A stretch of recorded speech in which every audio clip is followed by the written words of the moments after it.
All right, good morning, all. This meeting is called to order. Mr. Troman, has anyone signed up for public comment? Thank you very much. Good morning, Ms. Miller. Good morning. No cases to reconsider under agenda item 3, is that correct? Correct, no cases. Did you hear that reverb that I had there first? Yes, sir. Came with effects. On agenda item 4, which is tax liability cases, there's one case on docket 52, one case on docket 1, and no cases on docket 2. Good morning. Happy New Year. For the record, Hugh Daniel, Special Program Appeals. That is correct, Chairman Daniel. There's one tax liability case on docket 52 and one tax liability case on docket 1 and no tax liability cases on docket 2. For docket 52, the case number is TD-24-046-0924. Commissioner Esparza. I agree with recommendations. Commissioner Trevino. I agree with staff's recommendation. Chairman Daniel. Agree with staff recommendation. Thank you. For docket 1, the case number is TD-24-036-0724. Commissioner Esparza. I agree with the recommendation. Commissioner Trevino. I agree with staff's recommendation. Chairman Daniel. Agree with the staff recommendation and recalculate employer tax rate after reconciling voluntary contribution processing issue. Thank you very much. That concludes tax liability cases on these dockets. Thank you. On agenda item 5, there's no fair housing cases to hear. Same for agenda item 6, no child labor cases, which brings us to agenda item 7. We have no wage claim cases on dockets 52, 1, or 2 that are pulled for additional discussion. Correct, no cases pulled, but you should have received the wage claim short form dissent list for dockets 52, 1, and 2. I move we accept staff recommendations on the remaining wage claim cases on dockets 52, docket 1, and docket 2. I second the motion except for those cases which I am dissenting as reflected on wage claim short form dissent list for docket 52, 1, and 2. I concur with the chairman's motion, except for the cases on which I'm dissenting, as reflected in wage claim short form dissent lists for docket 52, 1, and 2. Motion passes with the exceptions noted. Let's move now to agenda item 8. Consideration of unemployment insurance cases. We'll start with docket 52. Please proceed when you are ready. Case number 3088102, Commissioner Esparza. Okay, this is the 3. This has 3 in there, right? I'm sorry? This is a companion case that has 3. Yes, but they're being called Oh. separately. Okay. Oh, sorry. Yeah. Right out of the gate. Oh, hold on.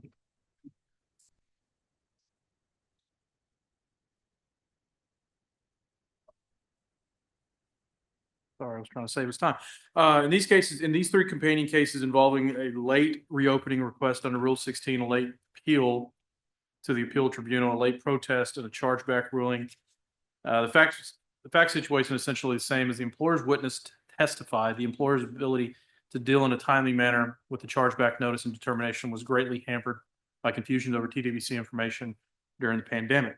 Conflicting advice from TWC local and state offices, U.S. Postal Service and TWC office closures, shutdown orders, and mail delivery problems. On the issue of chargeback, the record in each case shows that the work separation was under circumstances that should result in chargeback protection for the employer, so there is no need to hold a further hearing. Accordingly, we should hold the employer's Rule 16 reopening request timely, find the employer's appeal from the initial determination timely, find the employer's response to the notice of maximum potential chargeback timely, and protect the employer's account from chargeback. And just to clarify, you're voting on case number 3088102. Just to clarify, these particular cases are being called individually on this docket. Gotcha. Thank you, sir. Thank you. As with the other cases involving this employer and the same issues, the decision should be affirmed. The AT1 decision was mailed to the employer's address of record, and the employer offered no arguments as to why their petition to reopen was not filed timely. There is no good cause exception to the timeliness rules. Therefore, the petition to reopen should be dismissed as late. Affirm the AT, late petition to reopen, late employer appeal, late protest to the notice of maximum potential chargeback.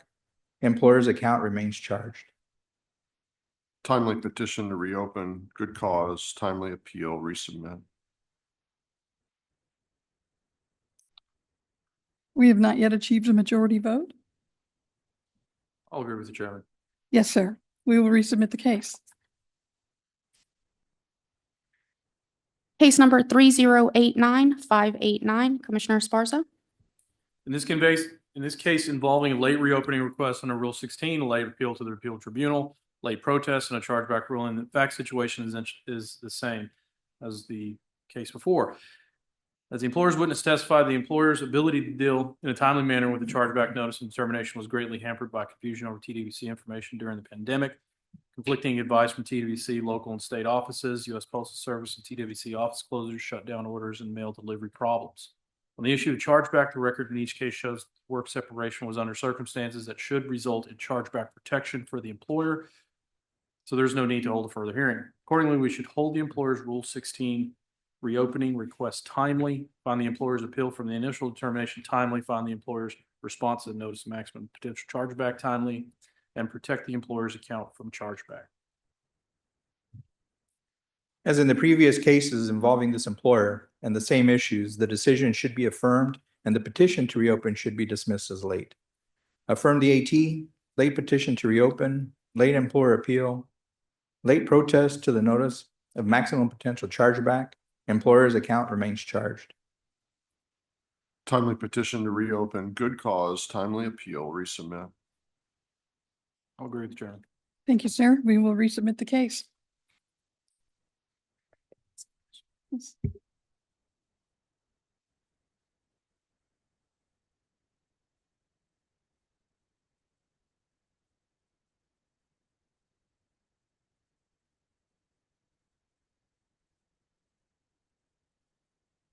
Case number 3095819, Commissioner Esparza.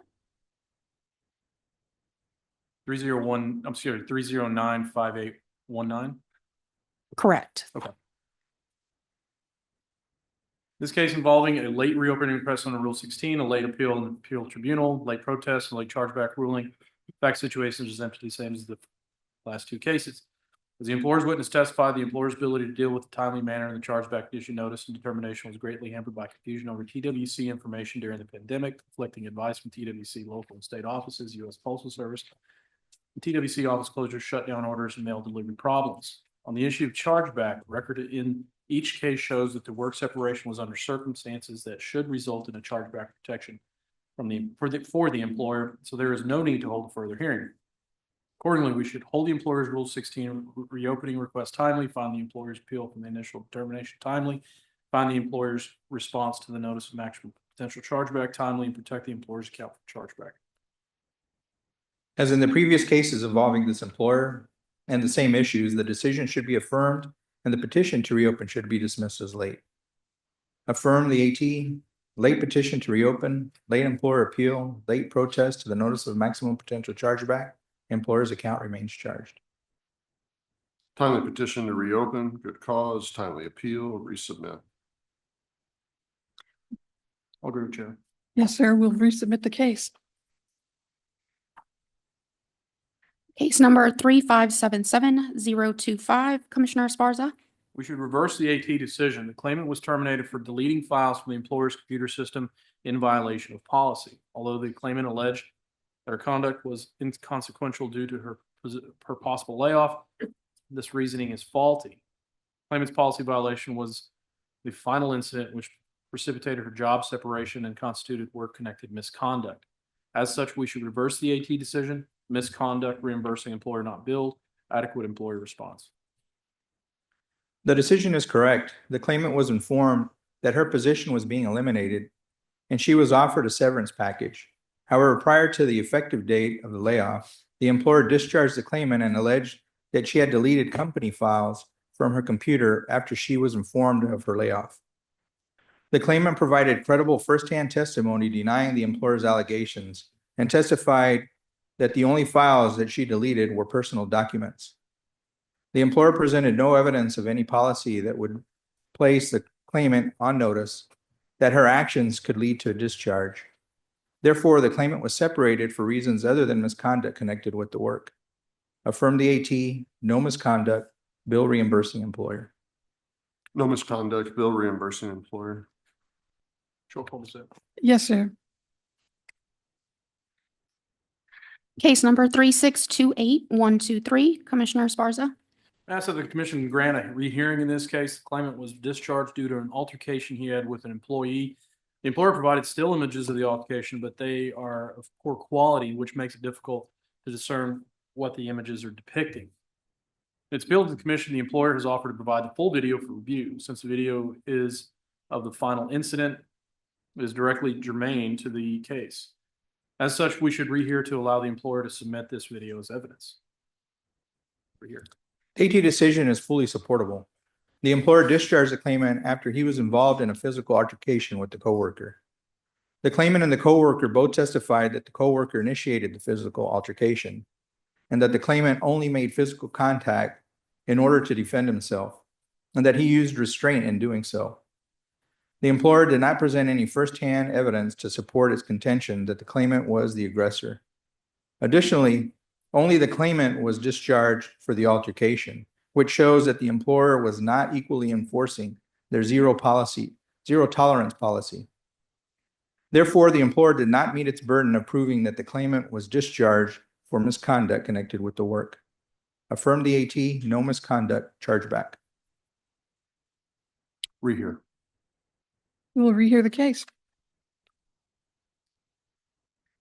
Case number 3628209, Commissioner Trevino.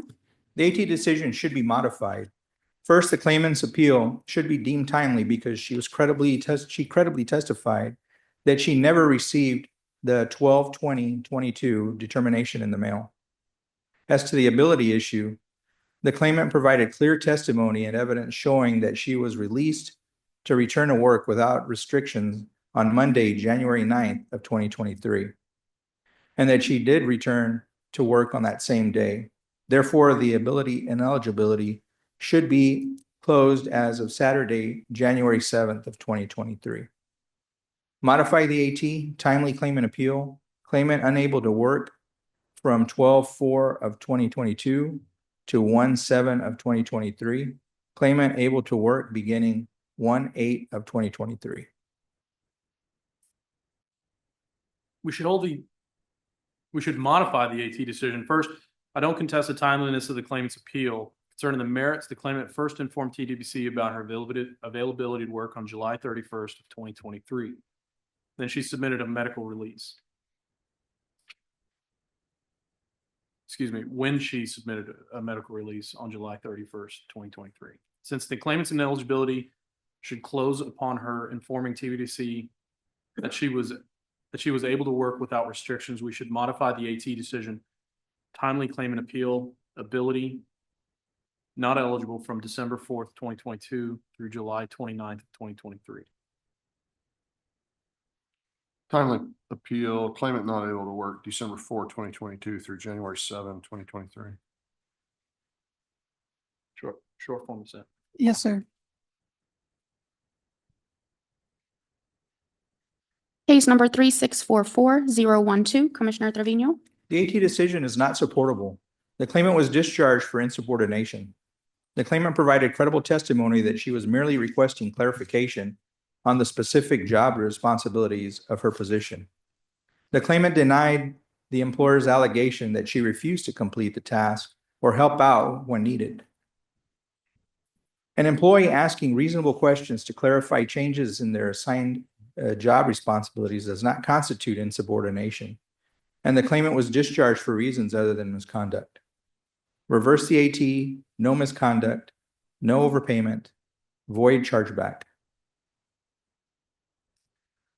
We should affirm the AT decision. The claimant was discharged for insubordination. Despite prior warnings, the claimant would roll eyes, be uncooperative, and state that the assigned tasks were not her responsibility. Because the claimant mismanaged her position of employment, we should affirm the AT decision of misconduct, void chargeback, overpayment. Misconduct, void chargeback, overpayment. Short form dissent, ma'am. Yes, sir. Case number 3644698, Commissioner Esparza. We should reverse the AT decision. The claimant worked for a daycare center as an assistant teacher. Despite being warned about her conduct toward children, the claimant was terminated when she used unnecessary force to discipline a child. Since the claimant was previously warned about her conduct and was trained and aware of the employer's policy concerning children, her use of excessive force was handled, when handling a child constituted work-connected misconduct. As such, we should reverse the AT decision, misconduct, no chargeback, adequate employer response. The AT decision is correct. Although the employer alleged that the claimant used a harsh tone with the child under her care and moved the child in a forceful way, the employer did not present any direct evidence of the incident to support this allegation. The complainant denied under oath that she was overly harsh in handling the child, either with her tone or in trying to get the child back to the carpet area of the daycare. As she picked up the child under his arms, as she had been trained to do so. Since the employer did not present any direct evidence to show that the claimant acted improperly in managing the child, they did not meet their burden of proving that the claimant was discharged for misconduct connected with the work. Affirm the AT, no misconduct, chargeback. Misconduct, no chargeback. Do you have a vote on adequate employer response? Hmm. If you're going to disqualify the claimant, we'll need an adequate response vote. Adequate employer response. Thank you, sir. A short form dissent, ma'am. Yes, sir. Thank you. Case number 3648829, Commissioner Esparza. This case involves a late appeal to the appeal tribunal, a late protest, and a chargeback ruling. The fact situation is essentially the same as the next case. As employer witnesses testified, the employer's ability to deal in a timely manner with the chargeback notice and determination was greatly hampered by confusion over TWC information during the pandemic. Conflicting evidence from TWC local and state offices, U.S. Postal Services, and TWC office closures, shutdown orders, and mail delivery problems. On the issue of chargeback, the record in this case shows that the work separation was under circumstances that should result in chargeback protection for the employer, so there is no need to hold a further hearing. Accordingly, we should hold the employer's appeal from the initial determination timely, find the employer's response to the notice of maximum potential chargeback timely, and protect the employer's account from chargeback. As with the other cases involving this employer and the same issues, the decision should be affirmed. The charge liability decision was mailed to the employer's correct address and is presumed to have been received in a timely manner. The employer filed a late appeal due to staffing issues, but as there were no good cause exceptions to the timeliness rules, the employer's appeal should be dismissed as late. Affirm the AT, late employer appeal, late protest to the notice of maximum potential chargeback, employer's account remains charged. Timely appeal, resubmit. I'll agree with the chairman. Thank you, sir. We will resubmit the case. Case number 3649443, Commissioner Esparza. This case involves a late appeal to the appeal tribunal, a late protest, and a chargeback ruling. The fact situation is essentially the same as the previous case. As the employer's witnesses testified, the employer's ability to deal in a timely manner with the chargeback notice and determination was greatly hampered by confusion over TWC information during the pandemic, conflicting advice from TWC local and state offices, U.S. Postal Services, and TWC office closures, shutdown orders, and mail delivery problems. On the issue of chargeback, the record in this case shows that the work separation was under circumstances that should result in chargeback protection for the employer, so there's no need to hold a further hearing. Accordingly, we should hold the employer's appeal from the initial determination timely, find the employer's response to notice of a maximum potential chargeback timely, and protect the employer's account from chargeback. As in the previous case involving this employer and the same issues, the decision should be affirmed and the employer's appeal should be dismissed as late. Affirm the AT, late employer appeal, late protest to the notice of maximum potential chargeback, employer's account remain charged. Timely appeal, resubmit. I'll agree with the chairman. Thank you. We will resubmit the case. Case number 3652254, Commissioner Trevino. The AT decision is not supportable. The claimant was unable to timely file his claim certification for benefits period beginning 8/20 of 2023 through 9/2 of 2023 because he was busy with work search tasks involving traveling out of town for an interview. Since the claimant was given his best effort to find a new job and get back to full-time work, he should not be held ineligible for failing to file his payment request in a timely manner. Reverse the AT, filing eligible. We should affirm the AT decision. The claimant filed late claim certification because he was busy. This is not considered adequate cause for backdating his payment requests. Affirm the AT decision, filing not eligible 8/20/23 through 9/2/23. Filing ineligible August 20th, 2023 through September 2nd, 2020. Short form dissent, ma'am. Yes, thank you. And one moment, please.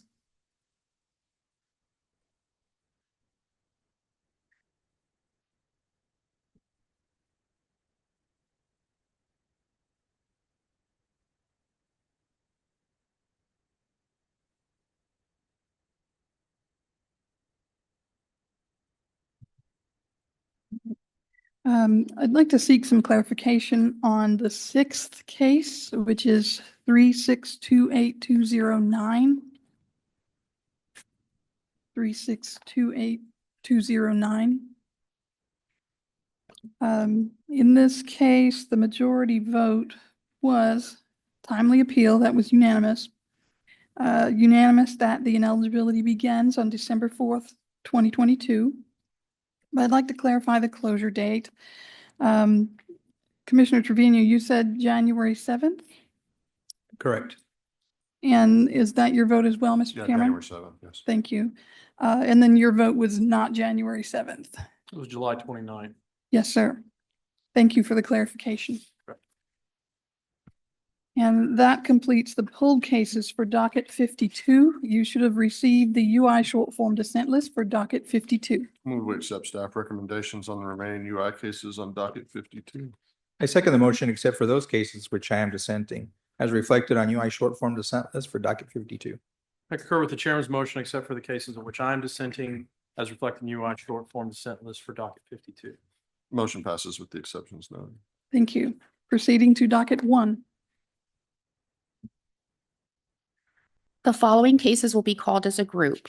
Case number 3086882 and case number 3086908. Commissioner Esparza? In these two companion cases involving late reopening requests under Rule 16, a late appeal to the appeals tribunal, a late protest, and a chargeback ruling, the fact situation is the same. As the employer's witnesses testified, the employer's ability to deal in a timely manner with the chargeback notice and determination was greatly hampered by confusion over TWC information during the pandemic, conflicting advice from TWC local and state offices, U.S. Postal Service and TWC office closures, shutdown orders, and mail delivery problems. On the issue of chargeback, the record in each case shows that the work separation was under circumstances that should result in chargeback protection for the employer. So there is no need to hold a further hearing. Accordingly, we should hold the employer's Rule 16 reopening request timely, find the employer's appeal from the initial determination timely, find the employer's response and notice of maximum potential chargeback timely, and protect the employer's account for chargeback. As with the other cases involving this employer and the same issues, the decision in these companion cases should be affirmed.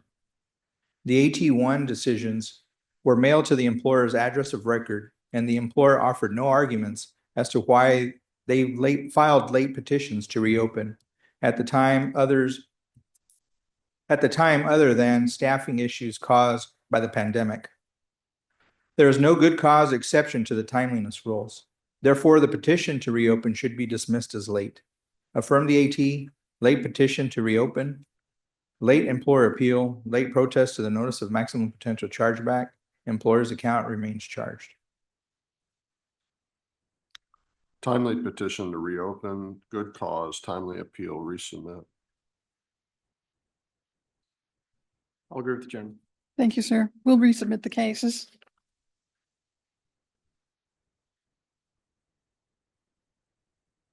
The following cases will be called as a group. Case number 3094197, case number 3094235, Case number 3097874 and case number 3098274. Commissioner Esparza? In these four cases, companion cases involving a late reopening request under Rule 16, a late appeal to the tribunal, a late protest, and a chargeback ruling, the fact situation is essentially the same.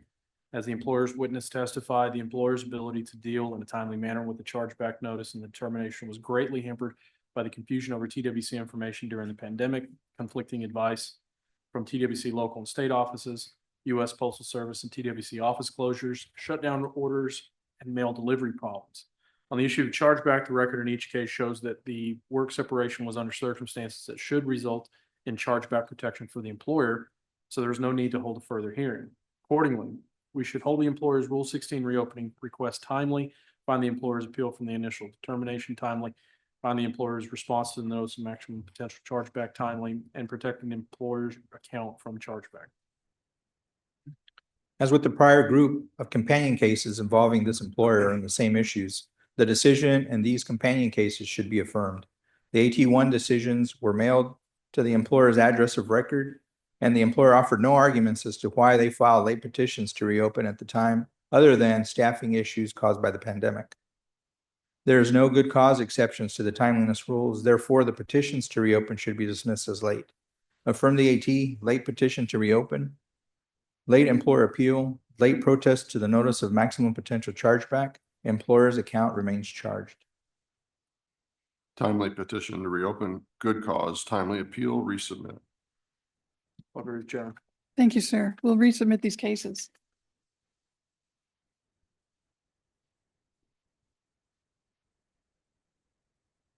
Case number 3507274. Commissioner Trevino? The decision is not supportable based on the record developed during the AT hearing. No testimony was taken to confirm the claimant's actual earnings for the benefit weeks in question, as no questions were asked to verify dates of employment or wages earned. Therefore, the case should be reheard in order to develop the record on the claimant's actual earnings for the relevant weeks. Rehear. We should affirm the AT decision. The claimant did not appeal the overpayment determination issued in 2020. Thus, those overpayments remain in effect and denial of waiver is appropriate. Affirm the AT decision, overpayment, and deny waivers. We should rehear for merits of the underlying earnings adjustment. We also am requesting a memo from the general counsel to analyze whether issuing an overpayment on the FPUC violates a claimant's due process rights when the commission did not do an adequate job of informing the claimant that failure to appeal the underlying determination could result in an overpayment on their FPUC. We will rehear the case and submit that memo. Case number 3623767. Commissioner Trevino? The decision is not supportable. As we previously voted, the claimant's appeal to the commission should be deemed timely.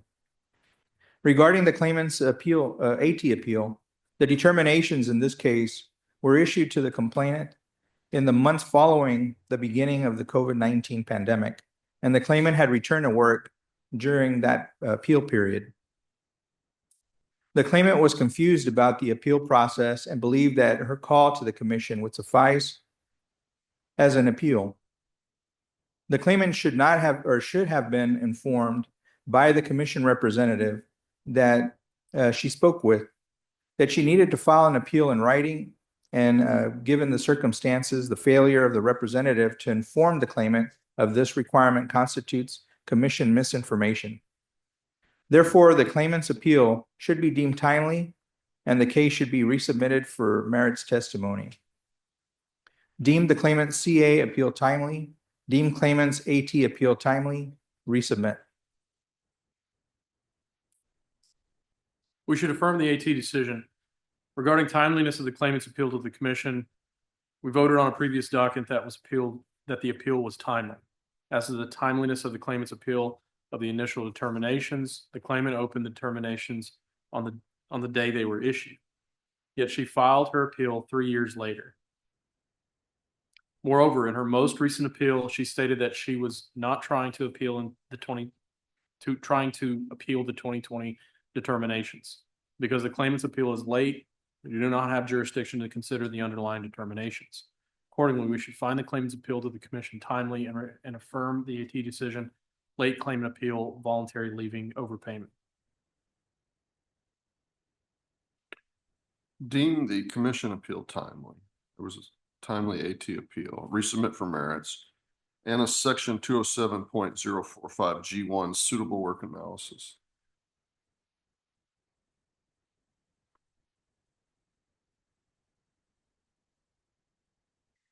We will resubmit the case.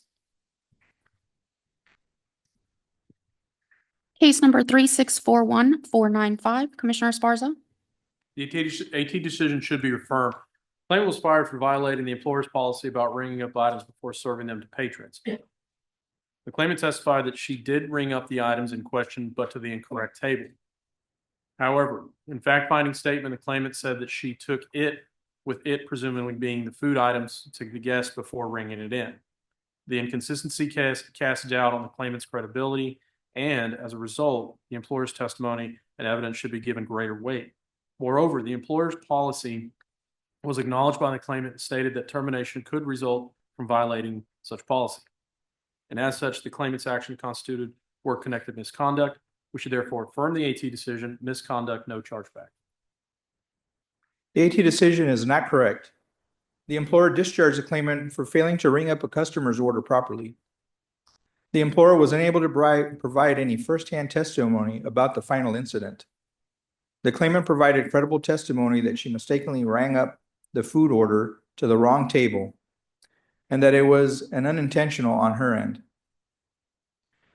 Since the claimant had not received any prior warnings and the employer failed to demonstrate that the claimant failed to exercise due care in performing her job tasks, the claimant was discharged for reasons other than misconduct connected with the work. Reverse the AT, no misconduct, chargeback. No misconduct, chargeback. Short form dissent. Yes, sir. Case number 3646772, Commissioner Esparza. We should modify the AT decision. The claimant was terminated when he refused to change his gloves when serving a customer. The employer, the only party to the commission rehearing, testified that the claimant admitted to refusing to change gloves when requested. Claimant's failure to appear and rebuke the employer's testimony, coupled with the employer's rule, which expected reasonable requests from customers to be honored, established that the claimant's refusal constituted work-connected misconduct. As such, we should modify the AT decision, misconduct, void the chargeback rule. The decision is correct. The employer discharged the claimant after receiving a customer complaint regarding the complainant not changing his gloves while making a sandwich at the customer's request. The claimant had changed his gloves prior to making the sandwich and was halfway through making the sandwich when the customer requested that he change his gloves. When the complainant asked the customer why, the customer simply replied, "Because I told you to do so." While the claimant understood that the customer's request, his actions were not unsanitary and he did not violate any employer policy, and he had no prior warnings. Furthermore, despite being granted a rehear to provide direct evidence of the final incident, the employer was unable to do so. Therefore, the employer did not meet its burden of showing that the claimant's actions were misconduct connected with the work. Affirm the AT, no misconduct, void chargeback. Misconduct, void chargeback. Short form dissent, ma'am. Yes, sir.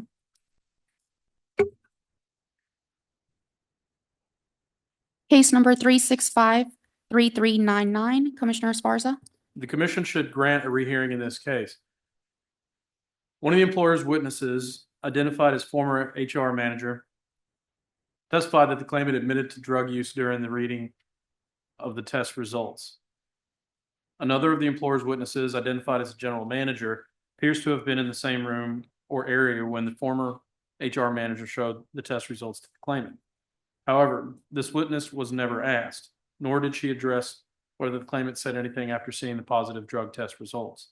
Since admitting to drug use is the exact opposite of denying drug use, The commission should grant a rehearing to directly ask the general manager whether she can corroborate the former HR manager's testimony, including whether the claimant admitted to drug use.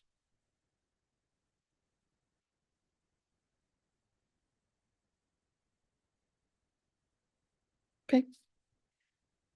Yes, sir. The A2 decision is correct. The employer discharged the claimant based on a positive drug test result. The claimant provided credible firsthand testimony denying any illegal drug use. The employer relied on a testing kit from a pharmacy and failed to submit documentation establishing the chain of custody of the claimant sample. The claimant sample was maintained, nor was any confirmation testing conducted. Therefore, the employer failed to provide sufficient evidence to overcome the claimant's sworn denial of drug use. Affirm the AT, no misconduct, chargeback.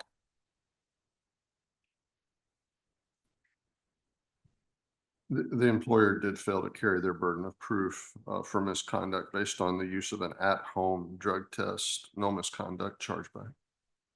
Short form dissent. Yes, sir. Case number 365-3551, Commissioner Esparza. The AT decision should be modified. The claimant quit when she became dissatisfied with the employer's working conditions. Although the claimant complained of alleged racial harassment, the employer investigated and found insufficient evidence to confirm the complaint. Furthermore, despite the claimant's allegation that her poor performance was attributed to her manager, this is not supported by the record.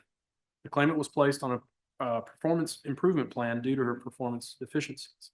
Although the employer attempted to reduce the claimant's responsibilities and work closely with the claimant quit instead of allowing the employer to address her concerns. Since the claimant quit when continued work was available, her separation was voluntary and without work-connected good cause. As such, we should modify the AT decision voluntary leaving, void the chargeback rule, please. The AT decision is not correct. The claimant resigned from her job after her employer failed to address issues she was experiencing with her direct supervisor. After being notified that she would be placed on a performance improvement plan without being given any prior warning, the claimant made continuous efforts to improve, but felt that she was being treated differently than other employees by her supervisor because of her race. The employer failed to sufficiently address her concerns. Therefore, the claimant had good cause connected with the work for resigning. Reverse the AT, no voluntary leaving, void chargeback. Voluntary leaving, void chargeback. Short form dissent, ma'am. Yes, sir. Thank you. That was the last unemployment insurance case pulled on docket 1. You should have received the UI short form dissent list for docket 1. I move we accept staff recommendations on the remaining UI cases on docket 1. I second the motion except for those cases which I am dissenting as reflected on the UI short form dissent list for docket 1. I concur the chairman's motion except for the cases on which I'm dissenting is reflected in UI short form dissent list for docket 1. Motion passes with the exceptions noted. Thank you. Proceeding to docket 2.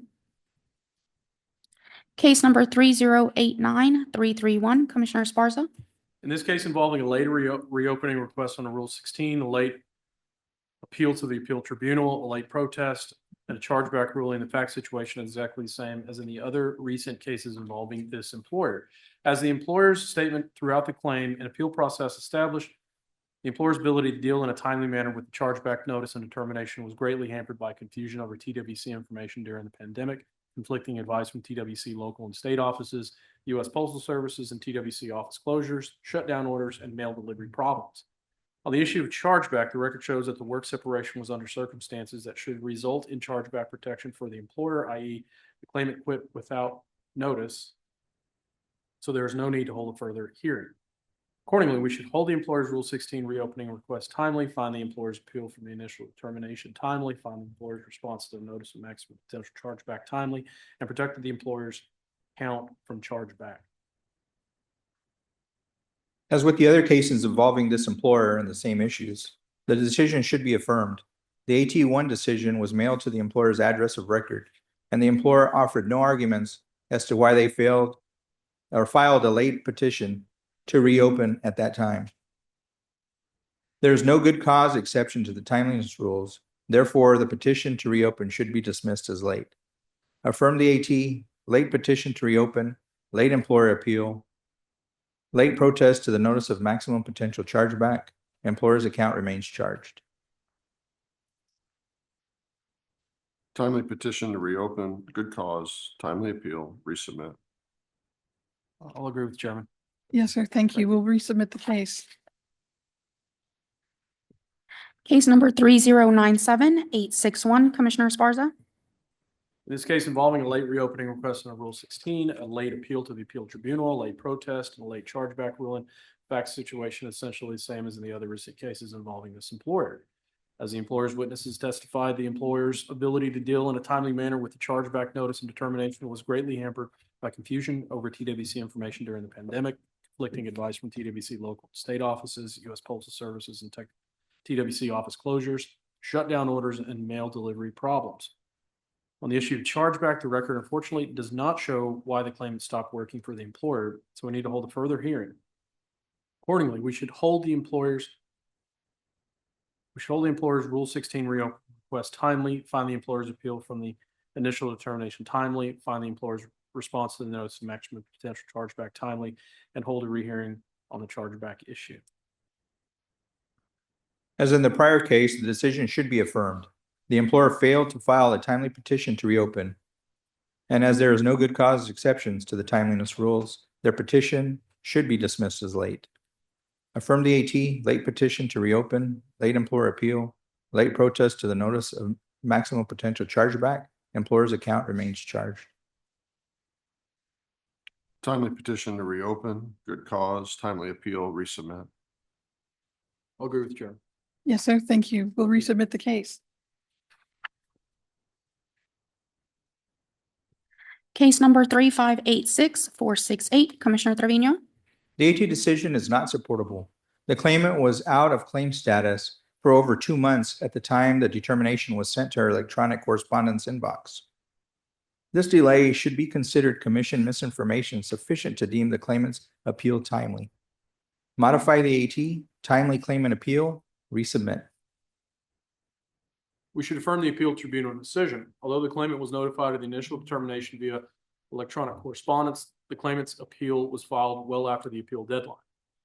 Since there are no good cause exceptions to the timeliness rules, the claimant's appeal should be dismissed as late, and we do not have jurisdiction to consider the underlying merits. As such, we should affirm the AT decision, untimely claimant appeal, earnings adjustment, overpayment. Late appeal, earnings adjustment, overpayment. Short form dissent, ma'am. Yes, sir. Case number 3632828, Commissioner Esparza. The AT decision should be modified. I agree that the claimant did not have good cause for a non-appearance. As to the job separation, the claimant was fired for using racially charged inflammatory language. Since the employer was the only party to appear for the hearing, its sworn testimony about the claimant's action should be given greater weight. Accordingly, the claimant's usage of racially inflammatory language constituted work-connected misconduct. We should therefore modify the AT decision. Claimant did not have good cause for her non-appearance. Misconduct, no charge back, sever adequate employer response. The AT decision is not supportable. I agree that the claimant did not establish good cause for her failure to appear at the AT1. However, the decision regarding the job separation issue should be reversed. The employer discharged the claimant for using inappropriate language. The employer was not able to provide any firsthand testimony about the alleged incident, and the testimony that they provided was inconsistent. The claimant provided statements to the claims examiner in which she admitted to using inappropriate language while conversing with 2 employees with whom she had a personal relationship, but provided context regarding the language that she used. The employees that the claimant was having the discussion with did not complain to the employer, and the complainant's job duties required that she discuss topics of sensitive nature in the ordinary course of her job. Since the claimant had never been warned about discussing inappropriate topics or using inappropriate language in the workplace, the employer condoned the complainant's use of inappropriate language, and the employer discharged the claimant for reasons other than misconduct connected with the work. Modify the AT, claimant did not establish good cause for AT1, no misconduct, chargeback, void AR. No good cause. And then rehear for employer's anti-inflammatory language policy.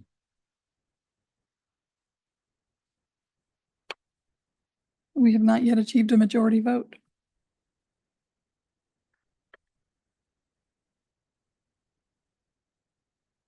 We have one vote for rehearing and then, Ma'am, I can agree with the chair. okay, we will rehear the case. Thank you.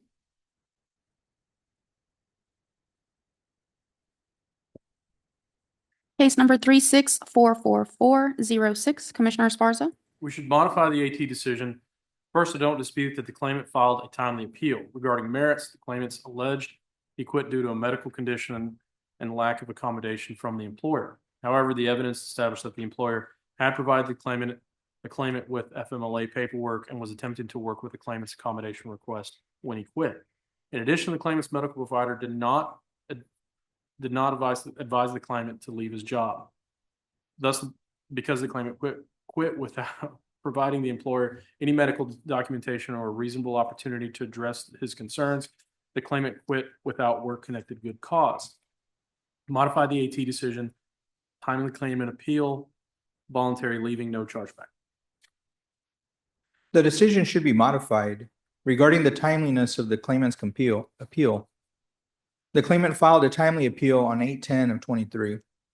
Regarding the job separation issue, the claimant resigned due to health reasons and was in the process of completing the FLMA forms required by the employer, but was unable to meet the deadline provided. The employer changed the claimant's schedule and work hours, which affected the health issues that he was experiencing. Since the claimant left work as a direct result of his medically verified illness, he had good cause connected with the work for quitting. Modify the AT, timely claim and appeal, no voluntary leaving, no chargeback, MVI. Timely appeal, rehear for medical documentation. We have not yet achieved a majority vote.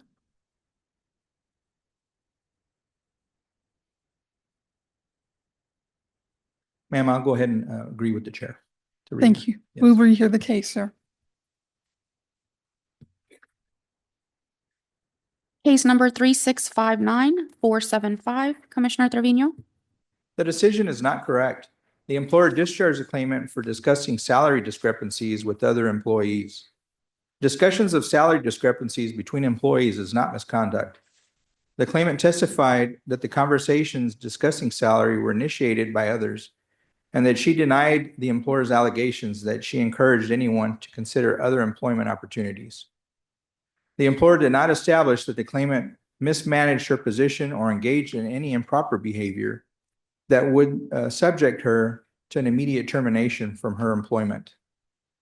Therefore, the claimant was discharged for reasons other than misconduct connected with the work. Modify the AT, no misconduct, chargeback, sever validity of claim, void adequate response. We should modify the AT decision. The claimant was terminated for influencing a coworker to find alternative employment. Although engaging in a conversation about workplace wages is not misconduct, the claimant engaged in work-connected misconduct when she made persistent attempts to persuade her trainee to leave her current employment. This behavior was not in the employer's best interest. As such, we should modify the AT decision, misconduct, no chargeback, sever the validity of claim, and adequate response issues. Severed. Misconduct, no chargeback, sever validity of claim, and adequate response rulings. Short form dissent. Yes, sir. And that was the last UI case pulled for additional discussion on docket 2. You should receive the UI short form dissent list for docket 2. I'll move we accept staff recommendations on the remaining UI cases on docket 2. I second the motion except for those cases which I am dissenting as reflected on UI short form dissent list for docket 2. I concur with the chairman's motion except for the cases on which I'm dissenting is reflected in UI short form dissent list for docket 2. Motion passes with the exceptions noted. Thank you. Thank you. This brings us to the end of agenda items 1 through 8. We'll take a short recess.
Yeah.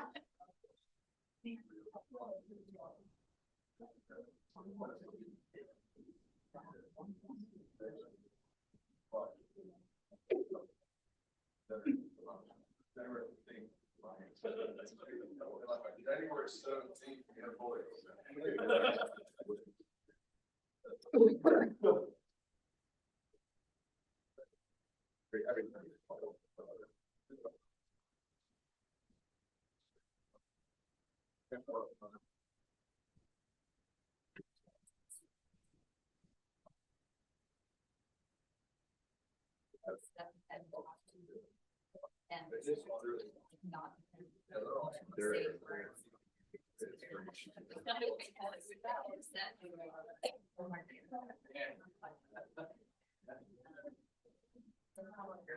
Yeah, Jay might know when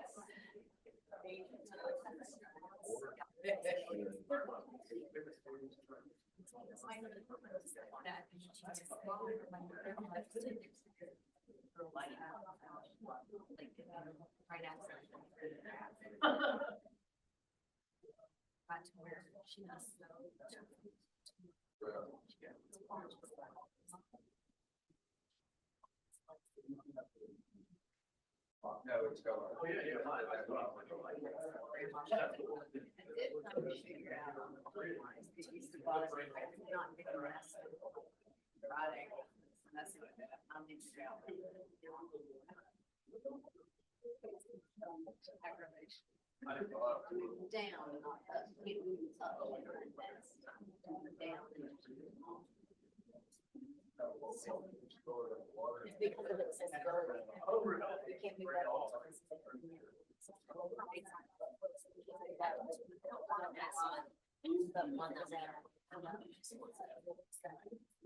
Well, yeah, you can't move up. So, yeah. When I heard you say that, that's pretty much it. It's just a piece of like if you have a sequence, one of you can move them up and down. Yeah. It's just really hard. It's a different piece. They're not fast.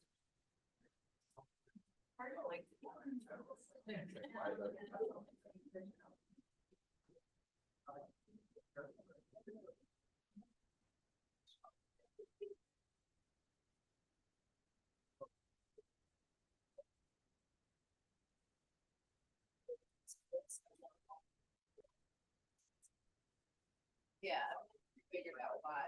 You know,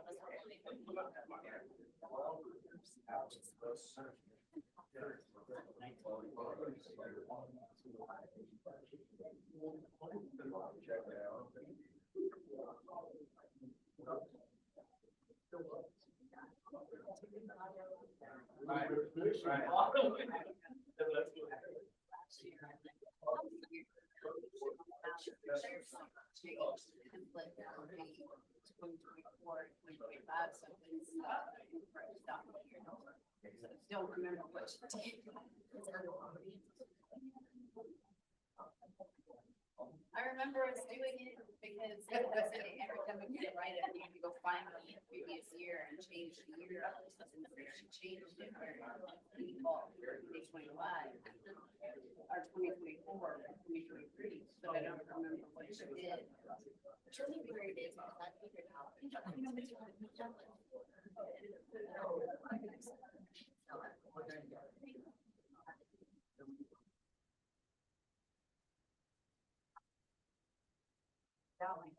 I mean, they're always there, but you know, like, and I think it is.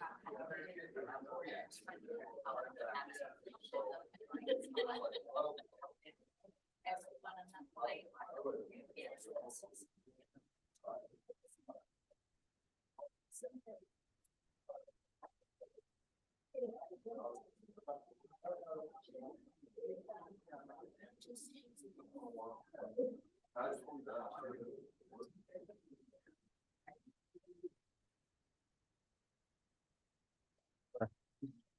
Yeah, what item are we on?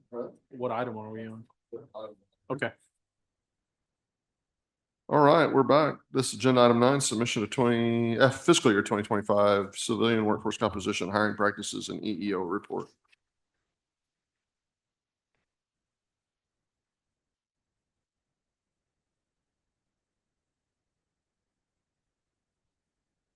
Good morning.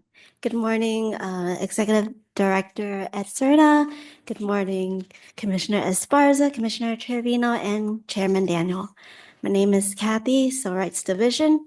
I am presenting Biennial Hiring Practices EEO Report, Equal Employment Opportunity Report, fiscal year 2021 to 2022. Corresponding to TLC Chapter 21.0035, 504, 553, Civilian Workforce Composition EEO Report.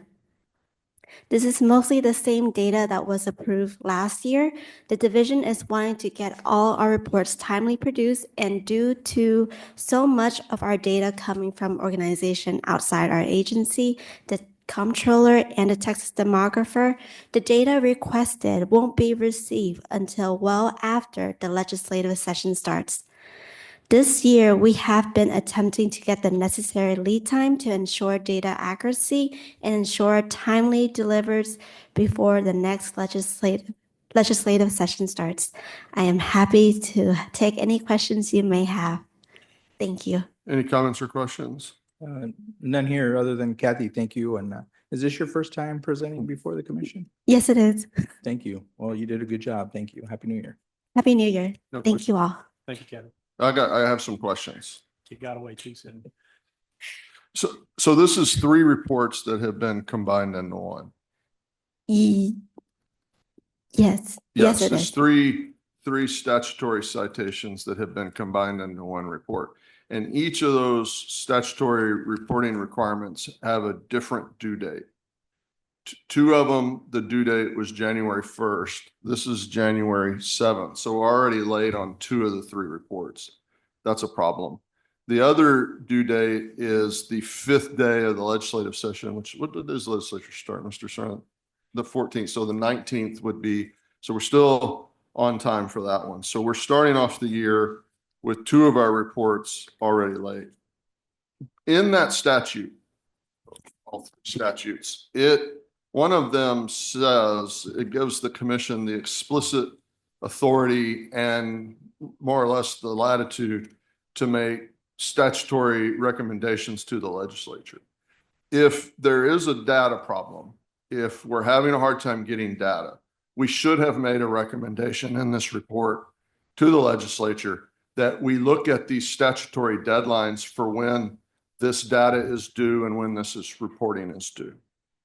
I'm also concerned about the fact that in section 21.504 of the labor code, which is one of the requirements for these reports, it says that we're supposed to use the data from the preceding state fiscal year, which for this report would be fiscal year 2024.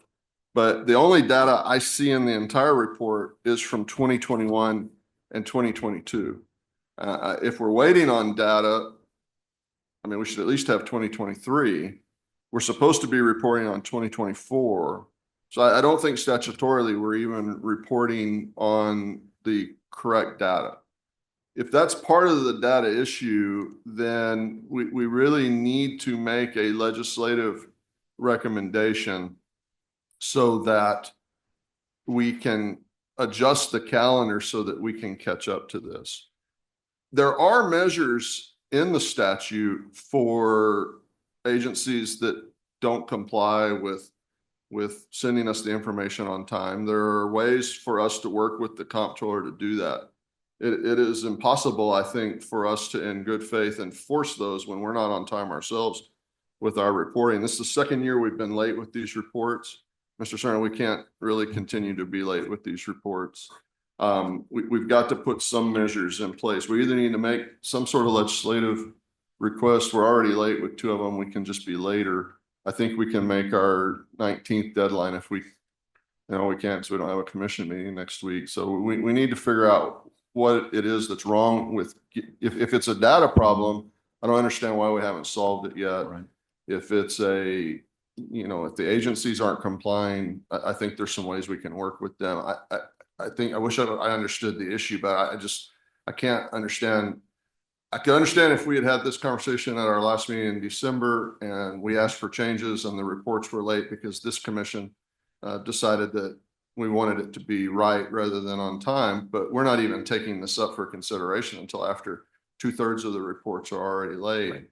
And I mean, this is obviously a staff issue, so I'm going to leave it to you. But it's if there's something that needs to change, this is our chance to make those legislative recommendations, and I think we should really do that. And I think this has become a chronic issue at this point, and probably deserves some look-see to see what we can do to resolve this. I would recommend that we, as you pointed out, we're already late with 2 of the 3 reports. The 3rd report, we won't have a meeting until after that to bring it back to you. But I would recommend that we bring back a revised report. We can't adjust the data, but that includes language for recommended changes to the deadlines of the report submission. We'll also review the current statutory language to see if we have enough authority, and I believe that we do, but if we have enough authority to enforce the submission of the data to us by the agencies that are required to submit the data to us, whether it is an accumulating agency like the Controller's Office or whether it's the individual agencies. If we have that, then we'll just move forward with using that tool. If we don't, then we'll add that to the legislative recommendations that we include in the report. Yeah. If it's the commission's desire to not include those recommendations in the report, I would recommend that we do, and then reinforce it with our own efforts at seeking legislative changes. But if it's the commission's decision at that point not to, then we would probably still come to the commission with recommended legislative changes to address this one issue.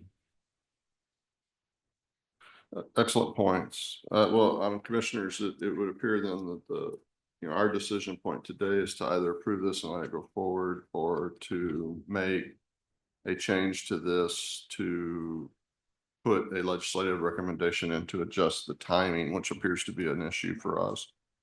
I would recommend that staff recommends that we delay action on the report until the 21st. We'll put it back on the agenda. We'll be late on the 3rd report, but that we put it back on the agenda for action on the 21st, and that it simply be tabled at today's Is meeting. there objection? I don't object to that. No No objections.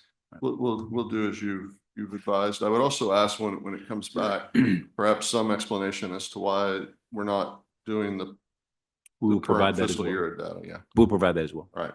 Commissioners, anything further? All right. Thank you very much. Thank you. This is agenda item 10, evaluation of the effectiveness of the child care program report for fiscal year 23 and 24.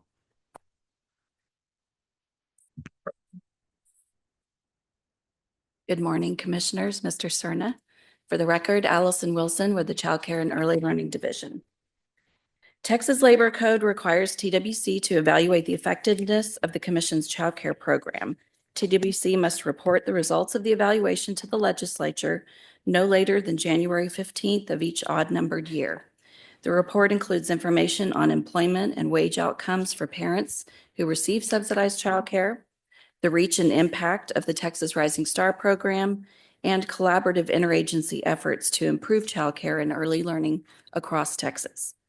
I also want to highlight that while this report is only required once every 2 years, we make much of this data available publicly on an ongoing basis on TWC's Child Care by the Numbers website. We also continue to roll out enhancements to Child Care by the Numbers and new data points that are responsive to our stakeholders' needs. Staff recommends approving this report for submission to the legislature and authorizing staff to make any non-substantive changes needed prior to submission. That concludes my remarks, and I'm happy to answer any questions. Questions or comments? None here. No, Chairman. Yeah. Is there a motion? Chairman, I move that we approve the evaluation of effectiveness of the child care program report for fiscal years 2023 and 2024 for submission to the legislature as recommended today by staff. I second. Been moved to second. Votes unanimous. Motion carries.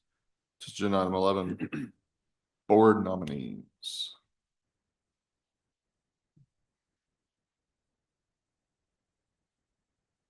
Good morning, Chairman, Commissioners, Mr. Serna, and Happy New Year.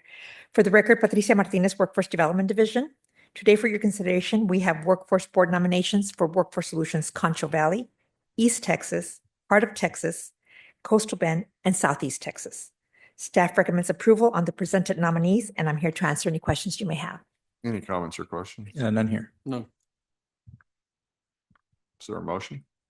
Chairman, I move that we approve the local workforce development board member nominees presented today for the following: Workforce Solutions Concho Valley, East Texas, Heart of Texas, Coastal Bend, and Southeast Texas.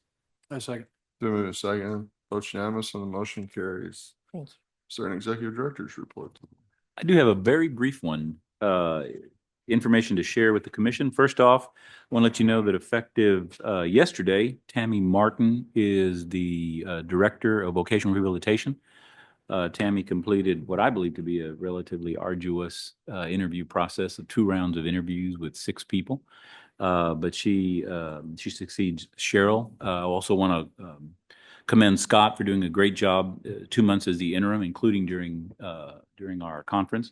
And then second, I want to announce that Adam Leonard has accepted a position at NatCast, a nonprofit that's associated with the National Semiconductor effort. We're very pleased with Adam's move, though we're very sad to see Adam go. But it simply demonstrates that we've got some very qualified individuals that are sought after working with us. So those are the only 2 announcements that I have to make right now, and that's all I have. And Thank Happy you. New Year. Oh, Happy New Year. Thank you. New Year. That 2 interviews with 6 people is by definition an inquisition, not an interview. Just historically speaking. Any other order of business come before the commission? No, I just want to congratulate Tammy, and I'm sure the other 6 were probably equally as qualified, but thank you. I have one point of personal privilege I'd just like to take, just because I just have this pathological need to get the last word. Micah Cantu is leaving my office. She ditched today's meeting because she didn't want to hear me say nice things about her, but I'm going to anyway. When I first started the commission in 2019, in August, the person that read the case numbers sat right there in the bailiff's box right there, and she would read the numbers. Well, every day so I was new, and I don't particularly care for all the pomp and circumstance of commission meetings. Still don't, if anybody was wondering the answer to that question. But you got to have it. It's part of the procedure. So here this woman sat, and she always had the most confident look on her face. So I would ask her every time I would come in here, do you have everything under control? And every day that I did that, every Tuesday that I did that, she would say, yeah, I got it under control. And in my mind, I'm like, I'm glad one person at this agency has everything under control, and it's Micah. So this goes on for a few weeks, and she quit answering, just started rolling her eyes at me, which I took as, we were starting to form some sort of relationship. And I told Kim finally, I said, I don't care whatever else we do. Let's get her hired to come to our office. She has had 3 or 4 different roles in my office. They have all been incredible. During COVID, there were a lot of times it was just Micah and I in the office all day long. And generally speaking, there would be chaos at about 9 a.m.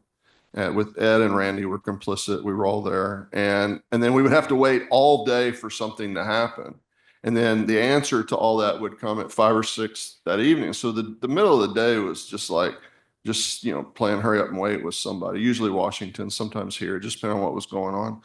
And it was like that for days on end. And so Micah and I, we had a wonderful opportunity to just talk about like whatever we needed to talk about. And she never really hid the fact that she tried community college I'm telling all her business, that she tried community college. She didn't really like it. It wasn't for her. That's when she came to work here, started off as a mail clerk, worked her way up through the ranks. But like every time I talked to her about this, she said she always wanted to have a healthcare role. What she really wanted to be was a nurse. That's what she set out to be in life. And didn't like school, so she got a job here, liked it here, liked the people, and just kept working here. But like just couldn't get away from this idea that, yeah, she could help a lot of people here, and we do help a lot of people here, and I'm proud of that. But that she really needed to be in healthcare. And so she started taking a night class to be an emergency medical technician, an ambulance person. And she passed. And when she got done, they said, so if you really want to be an ambulance person, driver or medic, you really have to go to this other training because you have to get this other license. And it's kind of a full-time deal. So she applied to Austin here and got one of 2 slots to become an emergency medical technician on the advanced training. So last thing I'll say about Micah today is I am exceptionally proud of a person who has a goal, sticks to a goal, does all the things that you got to do to take care of yourself while never losing sight of that goal and then getting that goal. She's a lesson for all of us in the sense that perseverance can often see us through. Incredible hard worker, super intelligent. The list goes on and on and on. But at the end of the day, it's a good lesson to me. Perseverance is the key. Stick to the goal. If you're right, you're right. And if you're right, it's meant to be. And I hope she can be an example for all of us. We're going to miss her. She's going to do great. If I get updates, I'll give them to you. I realize that, I'm probably more keen on her than everybody else, but so much potential. And I think she's really going to realize that. And TWC played a big part of that. And I think, Mr. Cerna, we can be very proud of that. So goodbye, Micah, but big things to come. I think it's going to be incredible. Gentlemen, anything else? Do we have a motion to adjourn? Chairman, I move to adjourn. A second. It has been moved and seconded to adjourn, and we are adjourned.